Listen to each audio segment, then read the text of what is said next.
Great. Thank you, everyone, for tuning in. We understand that right now there's a lot of competing information out there around coronavirus and COVID-19. So we wanted to get together and provide some accurate and up-to-date information, at least to what we have available. This is a very fluid situation. Things are changing every day. We greatly appreciate the diligence of our community leaders and organizations who are working pretty much around the clock together to find the best path through this COVID-19 outbreak. In addition to this live stream, we are also recording this panel discussion, and that will be available on multiple websites at the end of the day. So with that, I'd like to introduce our panelists from Sheridan Memorial Hospital. We have Dr. John Addlesperger, our Chief Medical Officer. My name is Dr. Ian Hunter. I'm our county Public Health Officer, and we have Debra Haar from Public Health, our County Nurse Manager. Here from the media, we have Bob Grammons from the General Manager from Sheridan Media, Kristen Saban, publisher from the Sheridan Press, as well as John Baggett from Bighorn Mountain Radio. We'll have about 15 minutes today, try to get to some high-level topics. We're going to open it up to questions now. Bob.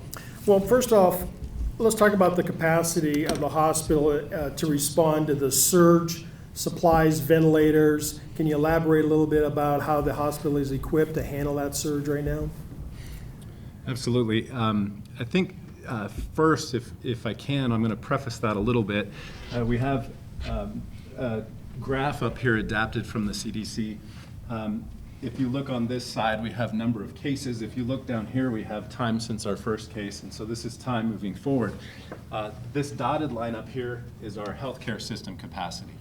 So this is what we feel that we can take care of appropriately, effectively, and safely at Sheridan Memorial Hospital.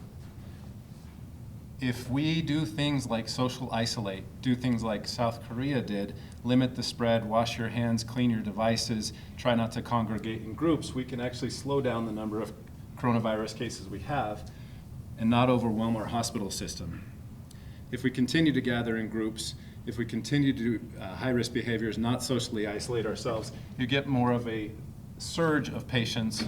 For example, what happened in Italy, where you overwhelm your healthcare system, and that completely changes the dynamic of how prepared we can be to handle the number of patients that we might see from something like a severe outbreak of COVID-19. Do you want to elaborate on that? Yeah, just to speak more specific about Memorial Hospital, our hospital is designed to take care of more patients than we do on an average day in and day out. And throughout the year, we have spikes in our census. Influenza often drives some of those spikes. So we do have extra capacity we can use if we need. So right now we have probably 25% of our capacity filled with our everyday patients. We've taken steps to cut back on elective procedures per guidelines from the Surgeon General. So we have good bed capacity. We have plans for moving people to keep them safe, to prevent other patients that may not have the infection from contacting the disease. So we have a lot of those things, these bed plans in place. As far as supplies, everyone in the country is challenged now with protective equipment supply issues. We have explored multiple supply chains. We're working with our county health office and the state to try to obtain national stockpiles of supplies, and that's in the works as well. We are innovating. CDC is helping us with guidelines that make it possible for us to, in some cases, if safe, reuse supplies and stretch them a little bit longer. So right now we're doing everything we can with supplies. So I think that's all I had to say about that. Okay, in terms of the role of each of your organizations, can you guys talk about the role of public health versus the role of the hospital, the role of the Wyoming Department of Health, and how you guys are coordinating together to meet this challenge?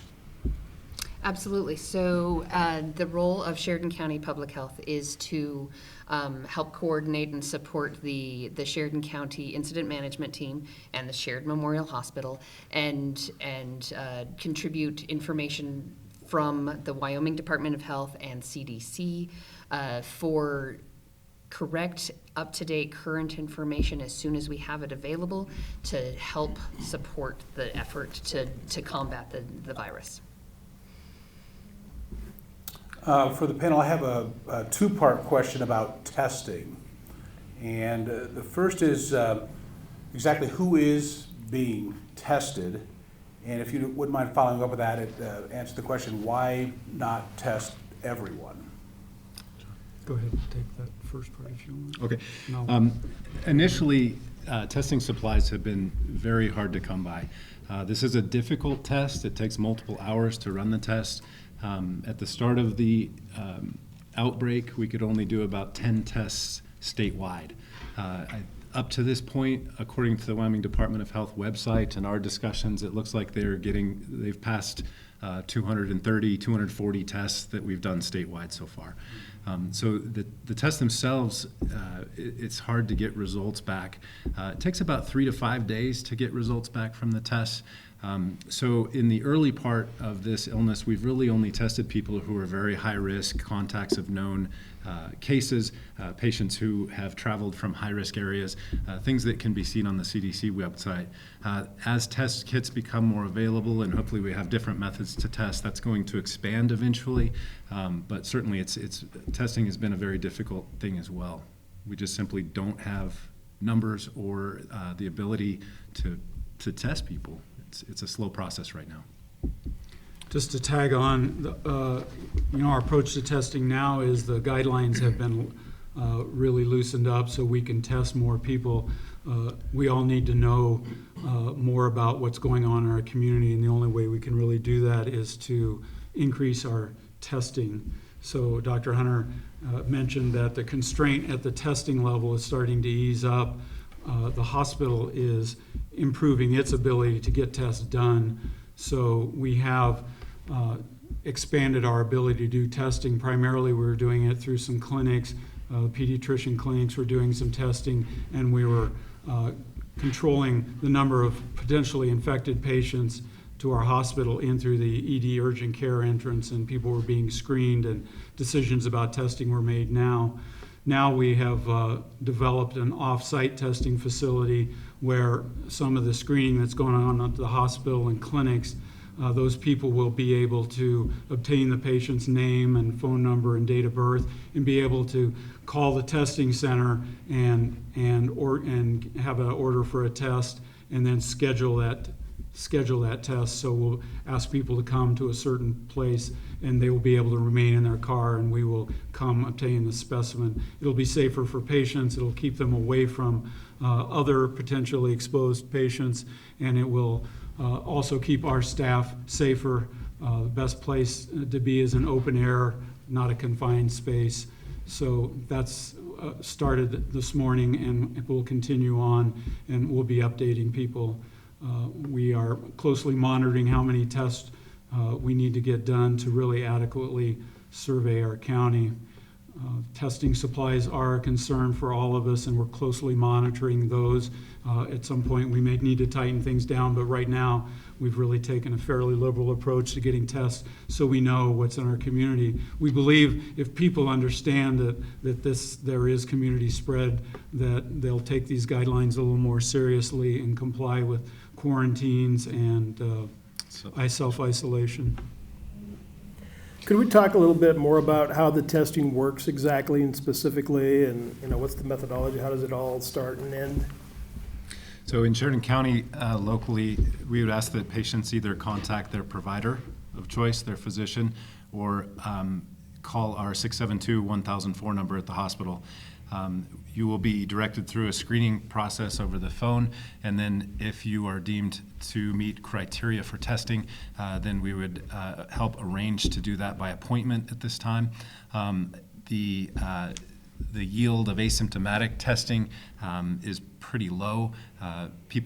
We think the test works best when people are sickest, and given the limited number of test kits we have, we're certainly we're going to triage that a little bit and use our resources to the best we can. So the test itself is a nasal swab. It's somewhat uncomfortable. You put it in through your nose and it goes way back in there. And then that test gets sent off to either state labs or commercial labs such as Quest is the other one that we use locally. The test it takes multiple hours for this PCR test to run once it gets to the facility. That's not counting time through transport to get to the facility. And then at the testing facilities themselves, they're triaging the tests as well, because as you can imagine, they're getting more tests than they can actually run. So they're triaging tests according to highest risks at the facility themselves. Let's talk a little bit about, since we've had 4 cases here in Sheridan County, what happens after they do the 14-day quarantine? What's the recommendation to get these folks back at work? If they should come back to work, what are we talking about in that sense, knowing that the first case was about a week ago? Sure. The recommendations are based on the individual case, so it cannot be, widely applied to every single case. But the current guidelines are that WDH is monitoring and maintaining constant contact, as is Sheridan County Public Health, with the people who are currently in self-isolation. They are being assessed for symptoms at each contact, and then the WDH will tell that person as they come close to their termination of their period of isolation that they should be released out of self-isolation. It all depends on their current symptom load and what's going on with that individual person as to how that looks, and it's carefully assessed at the Wyoming Department of Health level for release out of that isolation. Our 4 cases locally are doing very well. Our first case has recovered. She's doing great. She will be released from isolation today. Our other cases are doing well at home as well, and hopefully will continue to do well, and they should be released from isolation as well in the near future. So our 4 cases, thankfully, have done very, very well. And I would like to just say also that if you do get tested, the test, as Dr. Hunter said, could take 3 to 5 days. It's really important that people stay home and self-isolate because they are symptomatic. If they were tested, they were symptomatic, and they certainly are potential sources of spread in the community. So it's really important that they stay home and self-isolate and follow all the hygiene recommendations that can be found on the CDC or state website. Until they get a negative result. So they should stay at home. If you're tested, stay at home until you hear the results of your test. Just to clarify, for the people who are showing symptoms, which they may or may not be able to differentiate between flu and the virus or something else, are you discouraging them to go to the hospital, to the emergency room? And you had mentioned the drive-up testing. Are there other locations, brick and mortar, that you're sending folks to for testing? That's our source of off-campus testing. People are being tested through the urgent care and ED. They're also being tested in the internal medicine clinic. The pediatric clinics are testing people as well. So I think we only have a couple more minutes. Further questions? How about the importance of quarantine for people? So that's the most important thing that we can do to change this curve. We can't stop the spread of this illness right now, but we can slow it. Again, we're all in this together. That's been our message from the start. We have a wonderful community. I grew up here. I love this place. I care about this community's health. We're all in this together. If people can stay at home, can self-isolate, can practice all the CDC recommendations, hand washing, clean your devices, clean your countertops, we can change this curve, not overwhelm our hospital system, and we should make it through this very, very well. So I think I'd like to thank our panelists today, our media participants as well. Please remember, there's a lot of information and a lot of misinformation out there. There are multiple trusted websites that you can visit. CDC or the Wyoming Department of Health, Sheridan County Public Health, and certainly Sheridan Memorial Hospital. All are updating regularly and have pertinent information. Our incident command structure, we have press releases at 10 a.m. and 4 a.m. Twice daily, and those can be seen on multiple media sites or through the Sheridan County website. Special thank you to the Sheridan Media for helping us get this set up and getting this live stream done and recording this.